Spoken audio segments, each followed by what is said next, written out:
Assalamualaikum warahmatullahi wabarakatuh. Perkenalkan, nama saya Divak Nabil Akbar. Saya adalah salah satu staf pengajar di lingkungan program studi Teknik Listrik, jurusan Teknik Elektro Politeknik Negeri Malang. Pada semester ini, saya akan mengampu mata kuliah Laboratorium Energi Baru Terbarukan. Mata kuliah ini memiliki keterkaitan yang erat dengan bidang keilmuan yang saya tekuni dan juga relevan dengan latar belakang pendidikan terakhir saya. Oleh karena itu, saya berharap dapat membagikan pengetahuan, pengalaman, serta keterampilan praktis kepada mahasiswa, khususnya dalam bidang energi baru terbarukan serta penerapannya dalam sistem kelistrikan. Mata kuliah Laboratorium Energi Baru Terbarukan dengan kode REL 244010 merupakan mata kuliah semester 4 dengan bobot 2 SKS dan alokasi pembelajaran 4 jam setiap minggu. Pada mata kuliah ini, mahasiswa mampu memahami tentang jenis-jenis sumber energi baru terbarukan dan merancang instalasi suplai energi baru terbarukan sesuai dengan kebutuhan listrik pelanggan rumah tinggal sederhana. Tugas besar dari mata kuliah Lab EBT ini adalah merancang instalasi energi baru dan terbarukan pada rumah tinggal, mencakup panel surya, panel combiner, baterai, inverter, pemindah suplai cadangan, dan charge controller. Pada mata kuliah ini juga dilakukan praktikum cara kerja perangkat utama instalasi EBT seperti panel surya, charge controller, inverter, dan baterai. Mata kuliah ini mendukung 3 learning outcomes atau LO, yaitu LO3, LO5, dan LO7. Pada LO3, mahasiswa diharapkan mampu melakukan eksperimen di laboratorium maupun di lapangan, serta menginterpretasikan data yang diperoleh untuk mendukung evaluasi teknis. Pada LO5, mahasiswa diharapkan mampu memanfaatkan metode, keterampilan, dan alat teknik modern yang diperlukan dalam praktik sistem kelistrikan. Selanjutnya pada LO7, mahasiswa diharapkan mampu melaksanakan perencanaan, pemeliharaan, pemeriksaan, dan pembangunan instalasi listrik, termasuk sistem pembangkit energi terbarukan berdasarkan informasi dan data yang dapat dipertanggungjawabkan. Adapun Course Learning Outcomes atau CLO mata kuliah telah dirumuskan didetailkan dalam rencana pembelajaran semester atau RPS. Seluruh materi dan kegiatan pembelajaran tersebut akan dilaksanakan secara terstruktur selama 17 minggu pertemuan, mulai dari penyampaian konsep dasar, kegiatan praktikum dan pengujian sistem, perancangan dan analisis menggunakan perangkat lunak, hingga pengerjaan serta presentasi akhir case study. Berdasarkan RPS, mata kuliah Laboratorium Energi Baru Terbarukan, proses penilaian tidak hanya berfokus pada hasil akhir praktikum, tetapi juga mencakup kemampuan mahasiswa dalam memahami konsep, melakukan praktik, menganalisis data, serta mengkomunikasikan hasil pekerjaannya.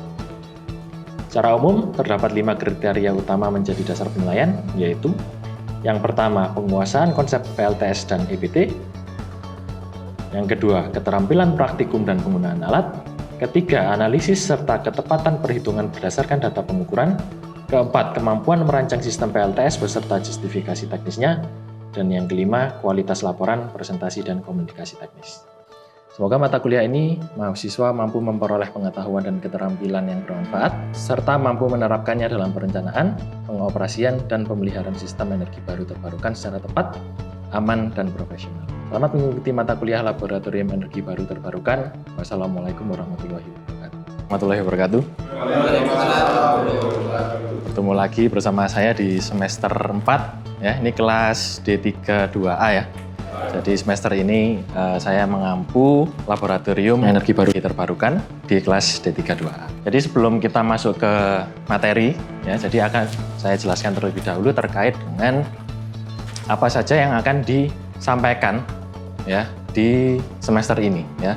Jadi kita bisa lihat di sini ada RPS atau rencana pembelajaran semester ya untuk Lab EBT, di mana Lab EBT ini bobotnya adalah 2 SKS ya, 4 jam per minggu. Jadi untuk materi pembelajarannya secara garis besar yang pertama adalah teman-teman akan memahami terkait prinsip dan konfigurasi dasar sistem PLTS. Jadi mulai dari apa itu PLTS, kemudian konversi energinya dari matahari itu seperti apa, kemudian jenis-jenisnya itu ada apa aja. Ya. Jadi kalau PLTS itu kan bahannya semikonduktor, nah itu kan masih ada beberapa macam jenis lainnya. Ya, kemudian pengoperasian alat peraga dan pengukuran. Ya, jadi karena kita lab, maka kita melakukan eksperimen dan juga pengukuran, sehingga nanti kita akan mempelajari bagaimana cara menggunakan multimeter yang baik dan benar. Kemudian dari pengambilan data menggunakan multimeter itu tadi akan kita analisis ya menjadi eksperimen dan juga kita akan menginterpretasikan data yang sudah kita ambil. Setelah teman-teman mengetahui cara konversi energi ya dari matahari ke energi listrik, teman-teman akan lanjut ke yang nomor 4 ini adalah perencanaan teknis sistem PLTS atap atau listrik surya atap ya. Jadi bagaimana merencanakan sebuah sistem PLTS, mungkin contohnya di rumah ya, di rumah sederhana atau mungkin nanti di tugas besarnya di pabrik, kita bisa sizing untuk panelnya, kemudian kebutuhan inverter, baterai, pengaman, dan komponen-komponen yang dibutuhkan dalam sistem PLTS. Kemudian setelah kita sizing, kita memilih komponennya, kita lihat di katalog, kemudian kita merencanakan instalasinya seperti apa. Jadi nanti kita bisa menggunakan software-software yang terkait untuk menggambar single line, ya, wiring, dan lain sebagainya. Kemudian setelah men-sizing, kemudian kita sudah siap sampai dengan di gambarnya, kita lanjut ke prediksi energi dan validasi menggunakan software. Jadi dari sistem yang sudah teman-teman rancang, sudah teman-teman buat, sudah teman-teman install, kita simulasikan menggunakan software sehingga kita bisa memprediksi energi hariannya itu berapa. Mungkin harian, mungkin bulanan, bisa juga tahunan juga. Kemudian yang terakhir adalah menyusun laporan dan presentasi hasil praktik. Kemudian di sini ada beberapa referensi. Nah, ini untuk kemampuan akhir yang direncanakan mulai minggu pertama sampai dengan minggu ke-17. Di mana minggu ke-9 dan minggu ke-17 itu adalah masing-masing minggu ke-9 adalah UTS, minggu ke-17 adalah UAS. Ya. Kemudian untuk rencana pembelajarannya, teman-teman bisa akses di siakat teman-teman masing-masing. Kemudian teman-teman bisa lihat di sini rencana evaluasinya, dia ada beberapa basis evaluasi, ada 3. Yang pertama case method, kemudian project based learning, dan juga kognitif atau pengetahuan. Nanti masing-masing dibagi ke dalam bobot-bobot yang sudah tertera di sini. Dengan bobot yang paling besar adalah di BPL, dengan UTS masing-masing adalah 10 dan UAS adalah 15. Kemudian teman-teman juga bisa menggunakan LMS ya. Jadi nanti teman-teman silakan mengakses LMS. Jadi nanti tugas-tugas, kemudian dokumen-dokumen ya, referensi-referensi sudah saya upload di sini sehingga nanti teman-teman untuk mengakses file-file referensi-referensi bisa akses di sini. Kemudian juga nanti kalau misalnya ada tugas, teman-teman juga bisa upload di sini. Oke, selamat siang. Assalamualaikum warahmatullahi wabarakatuh. Jadi kita sudah masuk di pertemuan kedua. Kita akan membahas terkait dasar-dasar sistem PLTS. Ya, jadi meliputi apa itu PV, kemudian rangkaian seri paralel itu seperti apa. Nanti teman-teman juga akan mengetahui apa itu peak sun hour, kemudian standar test condition atau STC dan lain sebagainya. Jadi PLTS sendiri adalah mengubah cahaya menjadi energi listrik. Jadi mungkin teman-teman saat ini masih mempunyai pikiran bahwa yang dirubah itu adalah panasnya kan, ya. Padahal yang dikonversi adalah cahayanya. Karena semakin panas maka efisiensinya kan semakin turun. Jadi untuk urutannya seperti ini, ya, dari cahaya yaitu foton, ya. Dari matahari kemudian akan menabrak permukaan dari PV, ya, di mana di PV atau fotovoltaik atau PLTS itu bahannya adalah semikonduktor, dia bisa menghasilkan atau mengkonversi dari energi foton menjadi tegangan dan arus. Outputnya apa? Tegangannya AC atau DC? DC, ya, DC. Sehingga kalau misalnya kita punya beban DC, kita bisa langsung pakai. Tapi kalau misalnya beban kita di rumah itu beban AC, maka kita butuh yang namanya inverter. Ya, di mana daya outputnya menggunakan rumus yang sudah teman-teman tahu di rangkaian listrik, yaitu daya outputnya adalah tegangan keluar atau tegangan out dikali dengan arus output. Jadi konsepnya ya, yang pertama adalah PLTS ini memanfaatkan cahaya, bukan panas. Kemudian ini adalah PV itu adalah konverter ya, bukan penyimpan energi. Kalau penyimpan energi nanti namanya apa? Baterai ya. Dijelaskan di poin ketiga yaitu baterai menyimpan energi ya. Sedangkan inverter menyesuaikan bentuk listrik. Kemudian terkait dengan sel modul string ya. Jadi di dalam satu modul surya itu terdapat beberapa sel surya yang dirangkai secara seri. Jadi secara umum setiap satu sel itu bisa menghasilkan 0,5 volt per sel silikon. Ya, sehingga secara umum satu modul ya itu terdapat 36 sel, sehingga tegangan outputnya kalau misalnya kita pakai tipikal ini adalah sekitar jika ada 36 sel, setiap selnya 0,5 volt ya 18 volt. Itu sel ya, satu sel itu 0,5 volt. Nah, yang modul ini berarti di dalam modul ini terdapat beberapa sel yang disusun secara seri, sekitar 18 volt. Nah, modul-modul yang disusun secara seri membentuk yang namanya string. Kemudian beberapa string yang disusun secara paralel membentuk yang namanya array surya. Kemudian ini adalah koneksi dari panel surya, jadi kita bisa mengkoneksi atau menginstal dalam seri atau dalam paralel atau kombinasi seri dan paralel. Jadi susunan modul ini menentukan level tegangan, arus, dan daya yang diterima charge control. Apa itu charge control? Nanti saya jelaskan ya. Jadi kalau misalnya kita mempunyai 4 modul disusun secara seri, maka tegangannya akan bertambah, namun arusnya tetap atau sama. Sedangkan kalau misal kita punya 4 modul kita susun secara atau kita connect secara paralel, maka tegangannya tetap atau sama, arusnya yang bertambah. Nah, contoh di sini ada 4 modul. Masing-masing modul itu punya tegangan keluaran 12 volt dalam kondisi ideal ya ini ya. Dengan arus 5 ampere, maka jika kita seri, maka tegangannya adalah 48 volt. Sedangkan arusnya tetap 5 ampere. Kalau kita paralel, tegangannya tetap 12, namun arusnya bertambah jadi 20 ampere. Kemudian STC, ada yang tahu STC? Standard Test Condition ya, Standard Test Condition. Ini di pertemuan pertama pasti udah baca-baca ini, ya, jadi bisa jawab. Ya. Jadi Standard Test Condition ini adalah kondisi di mana misal kita punya panel 100 WP. 100 watt peak itu bisa kita dapatkan jika kondisi STC ini tercapai. Di mana kondisi STC ini adalah ada 3 ini ya, yaitu iradiasi matahari, kemudian temperatur sel, dan juga air mass.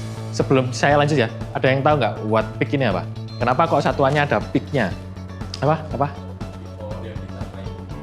Peak power yang dicapai modul. Karena PLTS ini tergantung oleh apa? Sinar matahari. Di mana sinar matahari itu kan nggak tentu ya, fluktuatif, sehingga diberilah di sini peak ya, peak power yang dicapai modul pada saat STC. Di mana nilainya adalah 1000 watt per meter persegi untuk iradiasi matahari, 25 derajat Celcius untuk temperatur selnya, dan juga 1,5 untuk air mass-nya. Jadi STC ini bukan kondisi tetap di lapangan, tapi kondisi yang selalu berubah-ubah. Ya, karena iradiasi dan suhu akan terus berubah. Jadi kalau misalnya kita punya tadi 100 watt peak, maka 100 watt peak itu akan kita dapatkan jika kondisi ini tercapai. Kemudian ini adalah nameplate ya. Jadi kalau teman-teman nanti praktikum ya, nanti teman-teman bisa lihat di baliknya PV, teman-teman lihat ada nameplate, di mana nameplate ini berisi data terkait dengan PLTS itu sendiri. Ada yang namanya Pmax ya, atau daya maksimum dari modul. Kemudian VMP dan IMP itu adalah tegangan dan arus pada saat maksimum ya, maksimum power point. Kemudian ada juga yang namanya open circuit voltage dan juga short circuit current. Ini untuk melihat batas tegangan maksimum yang bisa dihasilkan dari modul itu, dan juga arus terbesar yang bisa dihasilkan dari PLTS itu sendiri. Di mana kalau kita mau mencari daya maksimumnya, kita tidak mengalihkan VOC dan ISC, tapi kita yang dikalikan adalah VMP dan IMP.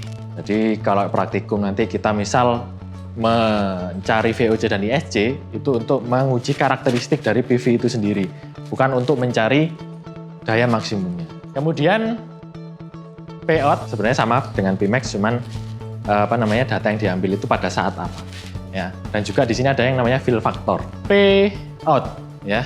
Ini rumus dasar dari rangkaian listrik yang sudah teman-teman pelajari, yaitu adalah tegangan kali arus, dan Pout pada saat Pmax itu adalah Vmax dikalikan dengan I maksimumnya. Contoh di sini adalah satu sel misal 0,46 volt misal ya, satu sel bukan satu modul ya. kemudian menghasilkan 3 ampere, maka 1 joule itu bisa menghasilkan 1,38 watt. Sedangkan di sini ada yang namanya fill factor. Ada yang tahu fill factor? Ada yang namanya fill factor, ini adalah parameter, ya, betul ya, parameter untuk melihat seberapa bagus panel surya yang kita punya. Ya, diberikan Pmax dibagi open circuit voltage dikali short circuit current. Ya, dengan nilai tipikal 0,7 sampai 0,8. Ya, jadi semakin mendekati 1, maka PLTS yang kita punya itu akan semakin baik kualitasnya. Kemudian ini adalah komponen-komponen utama yang membentuk rantai energi, PV array, kemudian combiner, kemudian ada DC bus atau solar charge controller, kemudian kita bisa simpan di baterai untuk sistem off grid, kemudian kita bisa konversi dari DC ke AC untuk beban AC, dan juga kita bisa hubungkan ke grid untuk yang sistem on grid. Nah, apa perbedaan on grid dan off grid? Ini kita bisa lihat bahwa on grid ini terhubung langsung ke grid. Ya, kalau di kita berarti terhubung ke PLN. Jadi secara besar sistem on grid ini terdiri dari PLTS, kemudian langsung ke inverter, atau bisa kita sering sebut grid tie inverter, kemudian langsung ke beban dan juga ke grid tanpa baterai. Kenapa tidak ada baterai? Ada yang tahu? Karena jika ada yang kekurangan power bisa disuplai sama grid dari grid. Ya, betul, tepat ya. Jadi kalau misalnya PLTS kita surplus, kita bisa ekspor, tapi tergantung dari peraturan di negara tersebut ya. Kalau misalnya defisit, kita bisa pasok dari PLTS. Ya, kenapa tidak ada baterai? Karena ada sistem anti islanding ini. Jadi pada saat grid itu padam, kita tidak bisa ekspor ke grid. Tidak boleh ya, tidak boleh kita ekspor ke grid. Karena grid kita kan padam. Sehingga kenapa on grid ini tidak ada baterai? Ya, jadi kalau misalnya gridnya pemadaman ya maka sistem PLTS-nya juga akan mati atau padam. Jadi fungsinya adalah untuk ini, surplus ya dan juga defisit. Jadi bisa kita bilang untuk menghemat pengeluaran listrik ya. Kemudian untuk yang off grid, nah ini adalah sistem yang tanpa atau tidak tersambung ke grid. Ya, contohnya untuk di daerah-daerah terpencil yang belum dapat pasokan energi listrik. Nah, ini kita butuh yang namanya baterai. Jadi apa? Baterai ini untuk menyimpan energi. Karena off grid ini nggak kesambung ke grid. Sehingga energi yang didapatkan harus disimpan dulu. Kemudian tergantung ya, kalau misal beban DC kita bisa langsung manfaatkan. Kalau bebannya AC kita harus memakai komponen yang namanya inverter. Kemudian ini adalah peak sun hour. Jadi ini ada iradiasi, insolation, dan peak sun hour. Perbedaannya apa? Di sini iradiasi adalah mempunyai satuan watt per meter persegi. Ini adalah untuk daya matahari sesaat. Jadi nanti waktu praktikum teman-teman pakai yang namanya solar power meter. Itu untuk mengukur iradiasi matahari. Jadi diarahkan ke datangnya matahari karena sesaat angkanya akan selalu berubah. Sedangkan insolation ini adalah mempunyai satuan kilowatt hour per meter persegi per hari. Jadi adalah energi matahari harian. Sedangkan untuk peak sun hour ini adalah jam ekivalen. Ya. Insolation ini yang dinyatakan sebagai jam puncak. Ya, jadi kalau misal di Indonesia ya kita bisa bilang jam puncaknya berada di jam 11 ya 12 itu namanya jam puncak. Contohnya ini saya punya insolation 5 kWh per meter persegi per hari. Jadi kita bisa bilang ini adalah 5 peak sun hour. Kemudian di sini ada rumus untuk menghitung energi secara teoritis. Secara teoritis kita bisa mencari nilai energi ini dari daya PV yang dihasilkan dikali dengan peak sun hour. Contoh, daya PLTS kita itu kita bisa menghasilkan 1 kWp, kilowatt peak, dengan peak sun hour-nya adalah sebesar 5, maka energinya adalah, energi yang kita dapatkan adalah 5 kWh per hari. Nah, ini tapi masih teoritis, deratingnya masih belum diterapkan. Kalau kita sudah menerapkan derating, contohnya seperti di sini ya, nanti kita lihat. Sebelum kita ke situ, di sini kita juga bisa menghitung efisiensi dari modul. Rumus efisiensi apa? Payout per P-in kali 100%. Di mana payout kita sudah bahas tadi, ya kan? Bagaimana cara kita mencari P-in? Di sini diberikan G dikali A. Apa maksudnya? Ada yang tahu? Nah, tepat ya. Jadi P-in kita bisa dapatkan dari nilai iradiasi dikali dengan luas area dari, ya, ini untuk contoh yang teoritis tadi ya. Kita punya PV array misal 1 kWp dengan peak sun hour sebesar 6, maka kita bisa mendapatkan 6 kW. Kalau misalnya kita sudah menerapkan derating, maka di sini ada contoh perhitungannya. Misal ya, ini adalah cause of loss, temperatur, kemudian kotoran, kemudian toleransi dari pabrikannya, sudut, penempatan PLTS, kemudian drop voltage-nya, charge controller juga punya lossnya sendiri, baterai juga, inverter, dan juga nilai iradiasi. Misal saya beri contoh derating faktornya sekian ini masing-masing, maka total derating faktornya kita dapatkan 0,6 dari mana? Kita kalikan semua derating faktor yang ada di sini. Hingga ketemu derating faktornya adalah 0,6, sehingga yang tadinya dalam kondisi ideal itu kita bisa dapatkan 6 kWh, setelah kita libatkan derating faktor dalam rumus itu, maka yang bisa kita hasilkan turun menjadi 3,6 kWh. Jadi kondisi idealnya adalah 6 kWh, tapi kondisi realnya dengan simulasi derating faktor seperti ini hanya bisa menghasilkan 3,6 kWh. Oke, selamat siang. Assalamualaikum warahmatullahi wabarakatuh.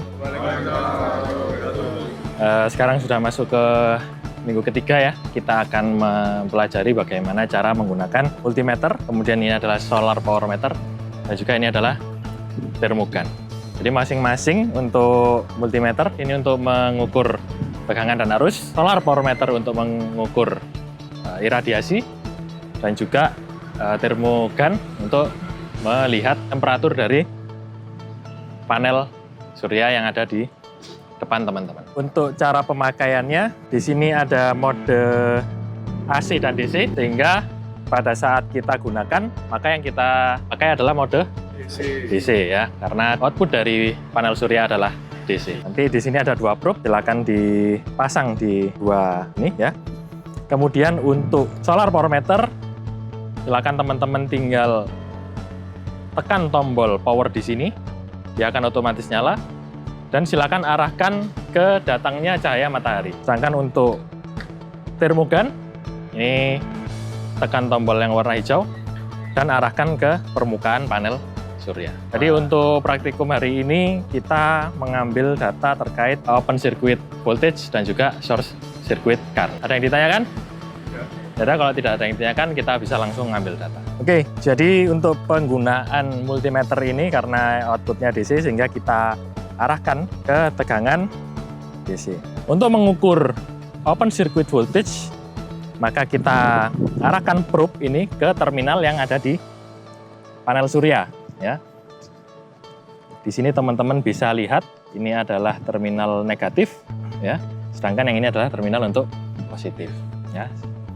Tinggal kita ukur di terminal PV, maka akan terbaca open circuit voltage. Ya. Di waktu yang bersamaan, teman-teman bisa mengukur nilai iradiasi matahari. Bisa dilihat nilai iradiasinya adalah 1030, dan juga kita bisa mengukur temperatur dari permukaan panel. Ya. Jadi ini nanti tolong teman-teman ambil data selama 1 jam dengan interval waktu 5 menit. Silakan dicatat datanya. Setelah itu nanti kita analisis data yang sudah didapatkan. Ada pertanyaan? Kalau cukup silakan dilakukan pengambilan data.